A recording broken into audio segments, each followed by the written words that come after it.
Nifty कल के व्यापार में ऐसा ऊपर बढ़ता नजर आया मानो कि ट्रम्प के टैरिफ्स एग्जिस्ट ही नहीं करते। हम फिर भी ये देखना चाहेंगे कि क्या निफ्टी बुल्स फिर से ट्रम्प के टैरिफ थ्रेट्स को नजरअंदाज करने में सफल रहते हैं, जहां पे ग्लोबल ट्रेड वॉर पहले से भी और उग्र हो गई है। टेक्निकली देखें तो निफ्टी में 25,670 मार्क के ऊपर ही पूरी तरह से तेजी की पुष्टि। अपने दिन की शुरुआत समझदारी से करें। महत्वपूर्ण खबरें और दुनिया भर के स्टॉक मार्केट्स पर विश्लेषण के लिए इस वीडियो को अंत तक देखना न भूलें। Market trends, global cues neutral. कल के व्यापार में विदेशी संस्थागत निवेशकों ने 120 करोड़ रुपए के शेयर्स खरीदे और घरेलू संस्थागत निवेशकों ने भी 1555 करोड़ रुपए के शेयर्स खरीदे। आज सेंटीमेंट्स निफ्टी के लिए थोड़े बुलिश रहने का अंदाजा है। मार्केट ब्रेथ भी पॉजिटिव रह सकती है। निफ्टी के टेक्निकल्स फिर भी ओवरबॉट कंडीशंस जता रहे हैं। जुलाई महीने के ऑप्शंस डेटा अनुसार निफ्टी की नियर टर्म ट्रेडिंग रेंज 24,500 से 26,000 के बीच हो सकती है। इंडिया विक्स जो कि फेयर इंडेक्स है वो 11.48 लेवल्स पर नीचे गिर चुका है। आखिर में देखा तब यूएसडी आईएनआर 29 जुलाई एक्सपायरी के लिए 85.89 लेवल्स पर फर्म व्यापार करता नजर आया। निफ्टी का put call ratio 31 July expiry के लिए 1.03 पर, बैंक निफ्टी का put call ratio 31 July expiry के लिए 0.84 पर। आज के लिए निफ्टी का आउटलुक हम ये देखना चाहेंगे कि क्या निफ्टी बुल्स ट्रम्प के टैरिफ्स को नजरअंदाज करने में सफल रहेंगे, जो पहले से और उग्र होते जा रहे हैं। अब आज की थीम पर ध्यान देते हैं। आज बुधवार की सुबह 3 अच्छी खबरें हैं और एक बुरी खबर। पहले बुरी खबर सुन लेते हैं। यूएसए में इन्फ्लेशन 2.7% पर ऊपर बढ़ा है। इस ऊपर आए यूएस सीपीआई इन्फ्लेशन आंकड़ों की वजह से फेडरल रिजर्व का कॉशियस स्टैंड और बढ़ गया है और रेट कट्स की उम्मीदें अब धुंधली होती जा रही है। अब उन 3 पॉजिटिव न्यूज को सुन लेते हैं। पहला, विदेशी संस्थागत निवेशकों ने कल के व्यापार में खरीदारी दर्ज की है। दूसरा, नैस्डैक ने रिकॉर्ड हाईस कायम किए हैं क्योंकि एनवीडिया 4% ऊपर बढ़ा है, जहां पे यूएसए ने कुछ रूल्स को रिलैक्स किया है चाइना के एक्सपोर्ट्स को लेकर, जो नैस्डैक 100 को सपोर्ट करता नजर आया। और तीसरा, WTI कच्चे तेल के दाम $66.50 प्रति बैरल पर नीचे व्यापार करते नजर आ रहे हैं क्योंकि ट्रेडर्स अब स्केप्टिकल हो रहे हैं कि राष्ट्रपति डोनाल्ड ट्रंप के नए प्रेशर कैंपिंग रशिया पर ऑयल एक्सपोर्ट्स को डिस्टर्ब कर सकता है। संक्षेप में कहे तो वेट एंड सी अप्रोच ज्ञान मंत्रा है, जहां पे यूएस इन्फ्लेशन भी ऊपर बढ़ा है और निफ्टी के बुलिश आउटलुक को भी धुंधला कर रहा है। बॉटम लाइन, निफ्टी में 25,670 मार्क के ऊपर ही पूरी तरह से तेजी की पुष्टि। तब तक सावधानी बरतना जरूरी। डाउनसाइड सपोर्ट साइकोलॉजिकल 25,000 मार्क पर। अब टेक्निकली अगर देखें तो निफ्टी क्लोजिंग प्राइस 25,199, सबसे बड़ा सपोर्ट निफ्टी के लिए 24,901 मार्क पर। इमीडिएट रेजिस्टेंस 25,467 मार्क पर। आज की ट्रेडिंग रेंज 25,050 से 25,350 के बीच हो सकती है। Bias positive. Bank Nifty closing price 57,007। Bank Nifty के लिए सबसे बड़ा इंट्राडे सपोर्ट 56,607 मार्क पर। बैंक निफ्टी के लिए सबसे बड़ा रेजिस्टेंस 57,615 मार्क पर। बैंक निफ्टी की आज की ट्रेडिंग रेंज 56,200 से 57,200 के बीच हो सकती है। Bias positive. स्टॉक मार्केट खबरों में अर्निंग सीजन एक्साइटिंग ही रहता है, जहां पे टिपिकली स्टॉक्स ऊपर बढ़ते नजर आते हैं अर्निंग सीजन के दौरान। हमें लगता है कि मौजूदा चल रही अनसर्टेनिटीज का जवाब अपकमिंग अर्निंग्स में देखने को मिल सकता है। इसीलिए आज आने वाले अहम Q1 रिजल्ट्स में Angel One, LTTS, Tech Mahindra.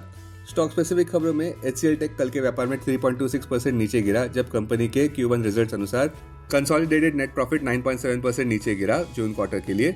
Nifty auto index किंतु स्टार आउट परफॉर्मर रहा 1.45% ऊपर। स्टॉक्स जो ऊपर बढ़ते नजर आए वो थे हीरो मोटोकॉर्प 4.95% ऊपर, टीवीएस मोटर कंपनी 2.81% ऊपर, बजाज ऑटो 2.81% ऊपर, महिंद्रा एंड महिंद्रा 1.39% ऊपर, आइशर मोटर्स 0.96% ऊपर। सन फार्मास्यूटिकल्स 2.67% ऊपर बढ़ा, जहां पे कंपनी ने लेक्सेल्वी डियोरुक्सोलिटिनिब लॉन्च किया है यूनाइटेड स्टेट्स में सीवियर एलोपेसिया एरियाटा ट्रीट करने के लिए। दीपक फर्टिलाइजर्स और पेट्रोकेमिकल कॉर्पोरेशन 2.05% ऊपर बढ़ा, जब कंपनी ने लॉन्ग टर्म एग्रीमेंट में एंटर किया है पेट्रोनेट LNG के साथ लिक्विफाइड नेचुरल गैस के रीगैसिफिकेशन के लिए। स्वराज इंजिन्स 10% ऊपर बढ़ा, जब कंपनी का नेट प्रॉफिट 15.69% ऊपर बढ़ गया ₹49.97 करोड़ पर Q1 FY26 में। यही आंकड़ा Q1 FY25 में 43.19 करोड़ पर था। Revenue from operations 15.81% year over year ऊपर बढ़े ₹484.1 करोड़ पर। वहीं दूसरी ओर तेजस नेटवर्क 6.47% नीचे गिरा, जब कंपनी ने कंसोलिडेटेड नेट लॉस दर्ज किया ₹193.87 करोड़ का Q1 FY26 में। यही आंकड़ा पिछले साल इसी क्वार्टर में ₹77.48 करोड़ का था। रेवेन्यू फ्रॉम ऑपरेशंस 86.49% नीचे गिरे ₹201.98 करोड़ पर Q1 FY26 में। यही आंकड़ा पिछले साल इसी क्वार्टर में ₹1,496.07 करोड़ पर था। टाटा टेक्नोलॉजीज 2.11% ऊपर बढ़ा, जब कंपनी ने 5.1% इंक्रीज दर्ज किया कंसोलिडेटेड नेट प्रॉफिट में ₹170.3 करोड़ पर। बावजूद इस बात के कि रेवेन्यू फ्रॉम ऑपरेशंस ₹1,244.3 करोड़ पर नीचे गिरे 1.9% से Q1 FY26 में, अगर इसकी तुलना हम करते हैं Q1 FY25 से। अब डेरिवेटिव्स डेटा डैशबोर्ड पर ध्यान देते हैं। Nifty July futures last traded price 25,280, premium plus 87। Put call open interest ratio Nifty 31 July expiry के लिए 1.03 पर, बैंक निफ्टी 31 जुलाई एक्सपायरी के लिए 0.84 पर। Maximum call open interest Nifty के लिए 25,500 और उसके बाद 26,000 स्ट्राइक प्राइस पर। बैंक निफ्टी के लिए maximum call open interest 56,000 strike price पर। Maximum put open interest Nifty के लिए 25,000 और उसके बाद 24,500 स्ट्राइक प्राइस पर। बैंक निफ्टी के लिए maximum put open interest 56,000 strike price पर। Futures one day highest open interest change पर ध्यान देते हैं। लॉन्ग बिल्डअप में PPL Pharma, PGEL, HDFC AMC. Short covering में Patanjali, BSE, Crompton, Tata Elxsi. Short buildup में Inox Wind, HCL Tech. Long unwinding में Eternal, Nykaa, SBI Life. आज स्टॉक जो एफएनओ बैंड में है वो है Glenmark, Hindustan Copper, RBL Bank. अब बीएसई डेरिवेटिव्स डेटा डैशबोर्ड पर ध्यान देते हैं। Sensex July futures last traded price 82,845, premium plus 274। Put call open interest ratio Sensex 29 जुलाई एक्सपायरी के लिए 0.67 पर, बैंक एक्स 29 जुलाई एक्सपायरी के लिए 0.79 पर। Maximum call open interest Sensex के लिए 86,000 स्ट्राइक प्राइस पर, बैंक एक्स के लिए 64,000 स्ट्राइक प्राइस पर।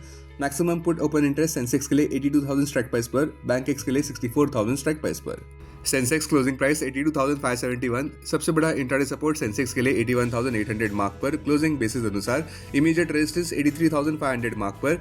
आज की ट्रेडिंग रेंज 82,000 से 83,000 के बीच हो सकती है। Bias positive. Investments in security markets are subject to market risk. Read all the related documents carefully before investing. This content is purely for information and educational purpose only and in no way to be considered as an advice or recommendation.